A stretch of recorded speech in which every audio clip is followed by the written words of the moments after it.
कि हम अपनी उस नालायकी के कारण आज इस काल के साथ आगे।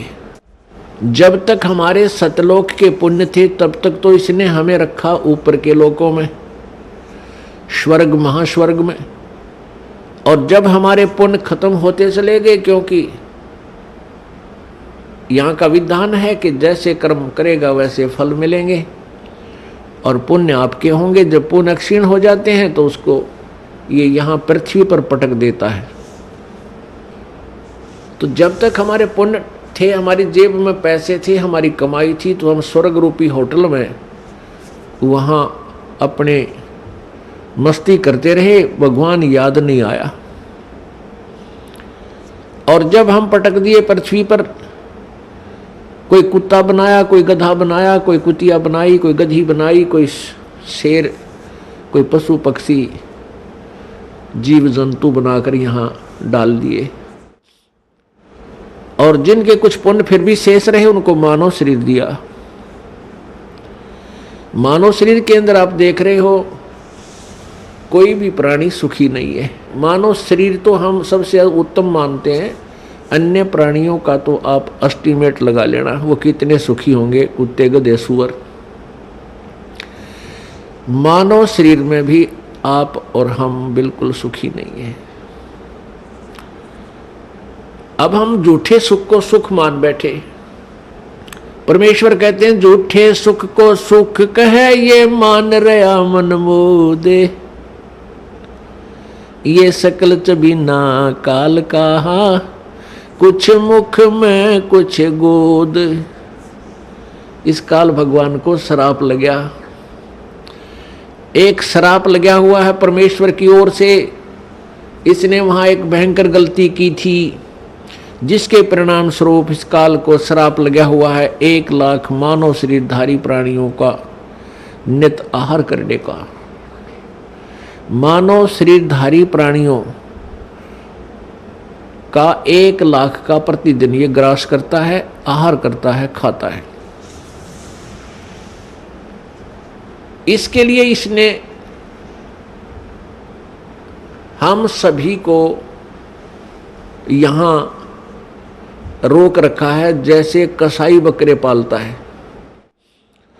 पुण्यात्माओं, ये परमेश्वर कबीर जी द्वारा दिया गया ये ज्ञान है, ये दास आपको व्याख्या कर रहा है और ये परमात्मा का बताया हुआ है। इस पर बहुत गहराई से सोचना, इसको केवल एक कथा मत समझना। ये 100% सत्य, ये सत्य कथा है, केवल इसको दंत कथा मत मान लेना। जितना भी आप इस ज्ञान को समझते चले जाओगे उतना ही आप गहराई से चिंतन करने में को विवश हो जाओगे। अब जैसे कसाई बकरे पालता है, उन बकरों के लिए वो बहुत व्यवस्था करता है, उनको चारा चराता है, उनको पानी पिलाता है, गर्मी सर्दी से बचाता है, उसके ऊपर कोई छान डाल देता है, कोई शेड बनाता है। तो अबोध बकरियां उस कसाई को अपना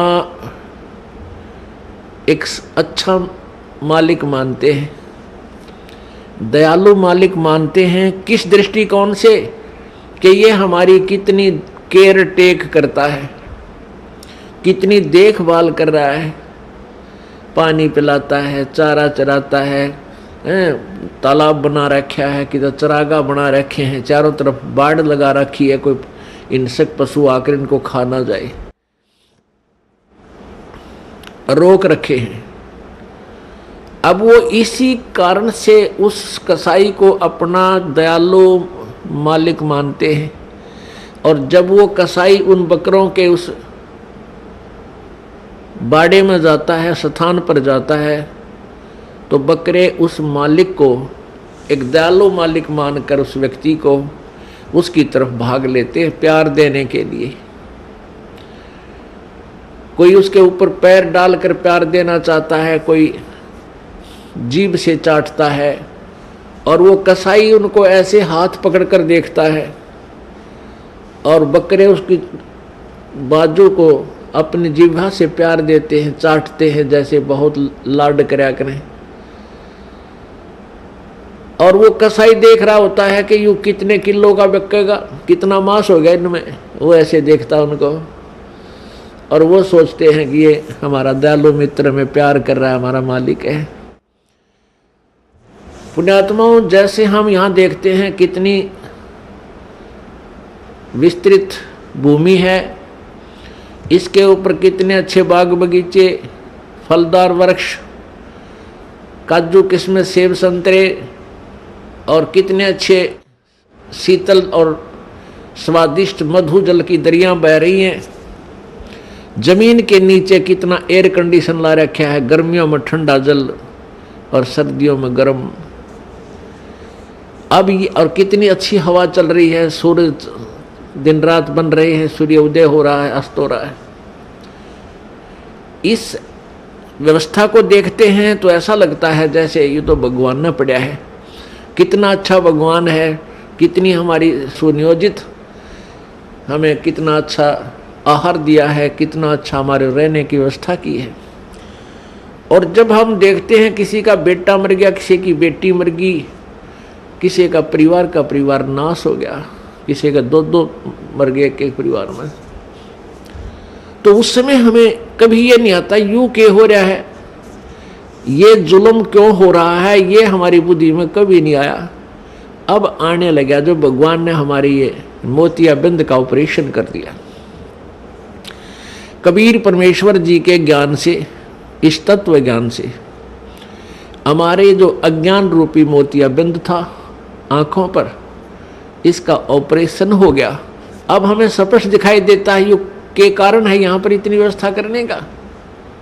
जैसे कसाई ने अपने स्वार्थवश कितना परिश्रम कर रखा है और किस प्रकार बकरों को रोक रखा है, और शाम के समय वो ना देखता, जब भी ऑर्डर आ जाता है 10 बकरे चाहिए, बकरी चाहिए, वो छांट के ले जाता, वो ना देखता किसकी माँ है, किसका बेटा, किसकी बेटी, एक परिवार के 2 हैं कि एक, वो तो डंडा लेकर और निकाल लेता 20-30 इकट्ठे ही चल, और जाते ही कटवा के अपने पैसे गिन लेता है। ठीक इसी प्रकार ये यहाँ का भगवान है जिसको ब्रह्म बोलते हैं, ज्योति निरंजन कहते हैं। और अभी तक ये ऋषि, महर्षि, संत इस ब्रह्म की साधना के लिए ही हमें प्रेरित करते रहे। और इस ब्रह्म के 3 पुत्र हैं ज्योति निरंजन के, रजगुण ब्रह्मा जी, सतगुण विष्णु जी, तमगुण शिव जी। और इस ज्योति निरंजन ब्रह्म की पत्नी है दुर्गा, और श्री ब्रह्मा विष्णु महेश जी की ये माता है दुर्गा। अब ये तीनों पुत्रों को इस काल ने हमारे को यहाँ बांधे रखने के लिए, कर्म आधार से यहाँ रोके रखने के लिए इनको इंचार्ज बना दिया। रजगुण युक्त ब्रह्मा जी को, सतगुण युक्त विष्णु जी को और तमगुण युक्त शिव जी को कर दिया। रजगुण ब्रह्मा, सतगुण विष्णु, तमगुण शिव जी बना दिए, उत्पन्न कर दिए। ये तीनों गुण युक्त है। रजगुण ब्रह्मा है, सतगुण विष्णु, तमगुण शिव जी। अब इस एक ब्रह्मांड में 3 लोकों के ऊपर, एक पृथ्वी लोक, एक ऊपर स्वर्ग लोक और नीचे एक पाताल लोक, इन 3 लोकों पर एक एक विभाग के मंत्री बना दिया इनको। इन तीनों मंत्रियों की तीनों लोकों पर अपने विभाग के आधार से तीनों की पावर काम करती है, शक्ति काम करती है। श्री ब्रह्मा जी के इस रजोगुण के प्रभाव से सभी प्राणी संतान उत्पत्ति करते हैं, जीव के बस की बात नहीं। और श्री विष्णु जी सतगुण, अब सतगुण के प्रभाव से हमारा एक दूसरे में मोह ममता, संपत्ति में मोह, पति पत्नी का आपस में लगाव, बच्चों में ममता, भाई बहन का प्यार, ये इतना जबरदस्त है कि हम इनसे दूर नहीं हो सकते, चाहे कितना जोर लगा लें। और तीसरा तमोगुण है, जरा सी बात पर लट्ठम लट्ठा एक दूसरे ने मार डालें, कत्लेआम कर दें। ये भगवान शिव जी के अंदर सतोगुण है, उसका प्रभाव से हम ऐसा यहाँ सब कर रहे हैं। अब जैसे एक मकान में 3 कक्ष हैं या 4 कक्ष हैं और रसोई के अंदर छौंक लगा मिर्चों का। रसोई के अंदर तो वो मूल वस्तु है, मिर्च है, छौंक है, और उसका निराकार शक्ति ने जाकर अन्य कक्षों में बैठे व्यक्तियों को भी प्रभावित कर दिया और उनको भी छींकें आने लग गई। उनके बस की बात नहीं उन छींकों ने वह रोक दे।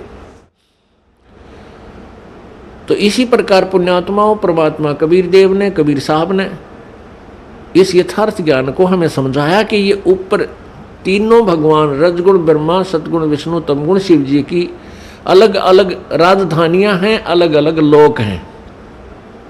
वो अपनी राजधानी में बैठकर, अपने लोक में बैठ करके वहां से सबको कंट्रोल करते हैं और उनके शरीर से निकल रही वो निराकार शक्ति, जैसे ब्रह्मा जी से रजगुण शक्ति और विष्णु जी से सतगुण और शिव जी से तमगुण, वो शक्ति, वो जैसे छौंक वाली निराकार जो प्रभाव शक्ति उनकी, वो आकर के हम सभी 3 लोक के प्राणियों को अपने हिसाब से प्रभावित किए हुए। हमारे बस की बात नहीं,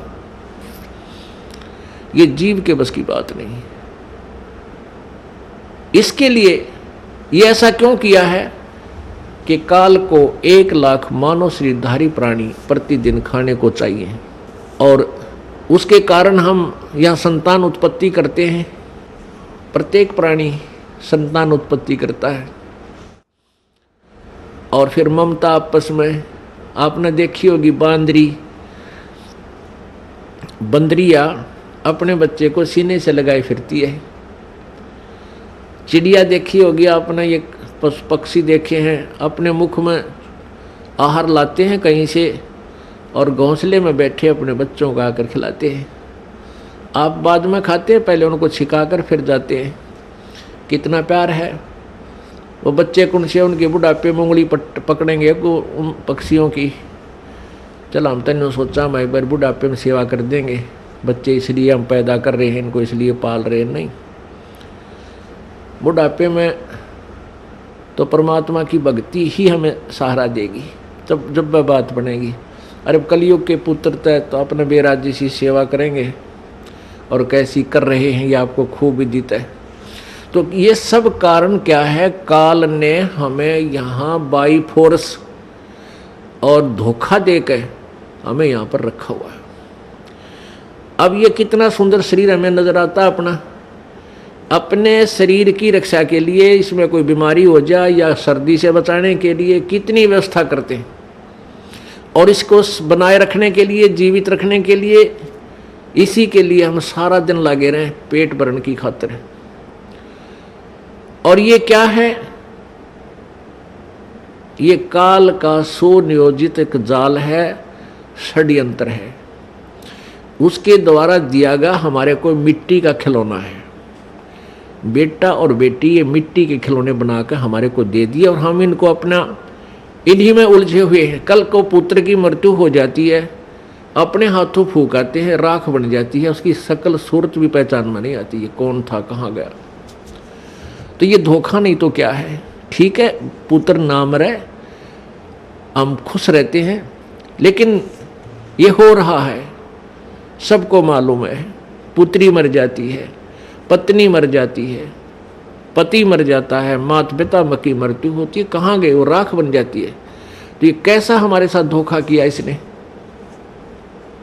हमारी इतनी बुद्धि छोड़ रखी है इस काल भगवान ने। जैसे भैंस का बच्चा मर जाता है, व्यापारी लोग क्या करते हैं, उस बच्चे के ऊपर की चाम को उतार लेते हैं, उतरवा लेते हैं किसी बनाने वाले से और उसमें भूस भरवा देते हैं और ऊपर से सिलाई करके एक पूछड़ लटकती रह जाती है उसकी दूम, और उसको उस भैंस के सामने लाकर टांग देते हैं। वह भैंस उसको अपना बच्चा मानती है और उसको उठाकर जब चलता है तो वह भैंस उसके पीछे पीछे आ करती हुई और भागती रहती है। जहाँ उसको रख देता है वहीं खड़ी हो जाती है। अब उसको ये नहीं पता इसमें क्या है, ये तेरा बच्चा नहीं है। इतनी बुद्धि हम सबकी यहाँ काल भगवान ने छोड़ रखी है, और हम इन नकली साजबाज को, इस अपनी कार और कोठियों को, पुत्र पुत्रियों को, बेटा बेटियों को, और पति पत्नी को, माता पिता को हम ओरिजिनल मान के इनमें इतना लगाव बना बैठते हैं। पुण्यात्माओं, कहने का भाव ये है कि पहले हमने इस काल के इस षड्यंत्र को समझना होगा। फिर षड्यंत्र समझ में आने के बाद फिर क्या है कि जैसे यहाँ कोई भी आपका बेटा है, बेटी है, माता है, पिता, बहन, भाई है, ये सभी अपने हैं, चाहे कोई रिश्तेदार है या बाहर वैसे कोई प्राणी है, दूर देश का है, गांव का है, कोई भी प्राणी है, ये सब अपने ही हैं। हम एक पिता की संतान हैं। अब हम यहाँ काल के जाल में फंस गए, और यहाँ की जो मर्यादा, यहाँ की व्यवस्था, यहाँ का नियम का